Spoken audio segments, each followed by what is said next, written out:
Vamos ahora a nuestra revista de prensa con Marta Moya. Marta, buen día para usted. Buenos días, Ángela.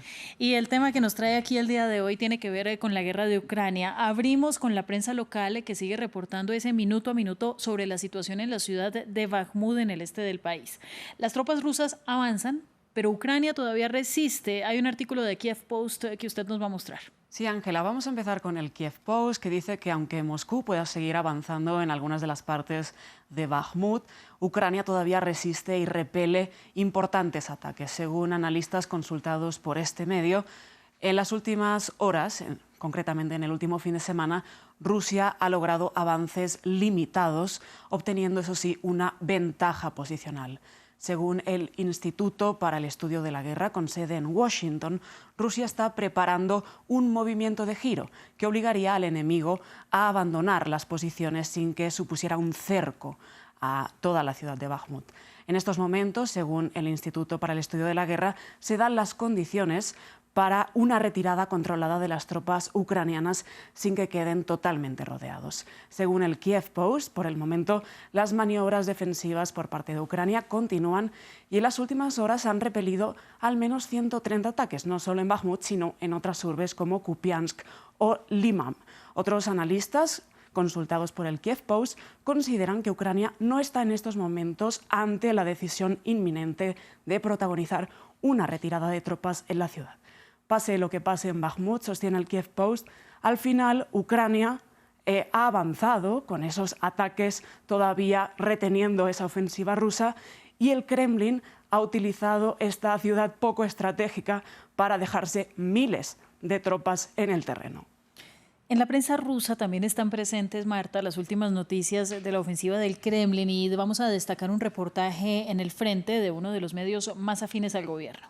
Sí, Ángela, nos referimos al Komsomolskaya Pravda, cuando su corresponsal en el terreno, Alexander Kots, hace este fin de semana un reportaje en el terreno desde la propia ciudad de Bakhmut. Dice este medio que allí la gente está muy contenta con las tropas rusas, que los besan y los bautizan después de sentirse liberados de las tropas ucranianas. Hace este periodista una crónica desde el terreno y sobre cómo las tropas rusas están poco a poco consiguiendo mayores facciones de terreno en Bakhmut y en los alrededores de esta urbe del Donbass.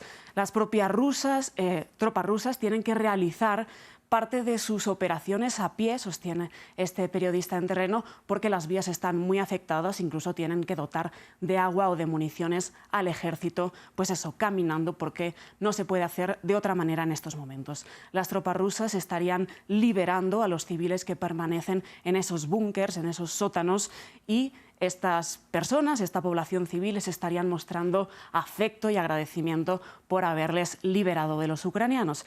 Una cita textual del periodista dice que sin respeto por sus defensores, uno puede ver de inmediato a quienes consideran los suyos, esto la población civil. Según este medio, Kiev estaría perdiendo entre 500 tropas al día entre muertos y heridos en el frente en Bakhmut.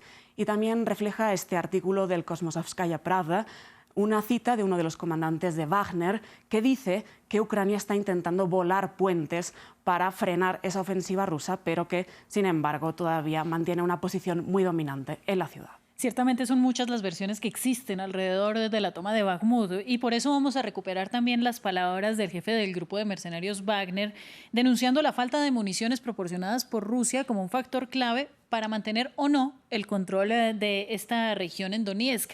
Esto, entre otros muchos medios, lo recoge Al Jazeera. Sí, Ángela, vamos a poner un poco en contexto que esto significa que las tensiones están latentes entre el grupo de mercenarios Wagner y el propio gobierno ruso, ¿no? Porque si finalmente Rusia se hace con Bakhmut, esto se venderá como un triunfo claro por parte del Kremlin y el grupo Wagner quiere reclamar también su papel en esta batalla.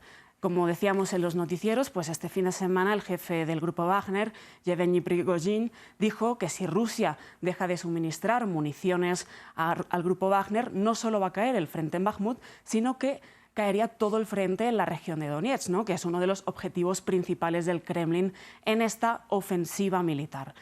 Una cita textual del jefe del grupo dice que si Wagner se retira de Bakhmut ahora, todo el frente colapsará. La situación no será agradable para todas las formaciones militares que protegen los intereses rusos. Como decíamos antes, pues se llegó a decir si esto formaba parte de una burocracia o si es realmente una traición del Kremlin. Y el comandante de las tropas ucranianas, en paralelo, refleja este artículo de Al Jazeera, dice que la situación en Bakhmut es desastrosa para las tropas ucranianas, pero que todavía resisten.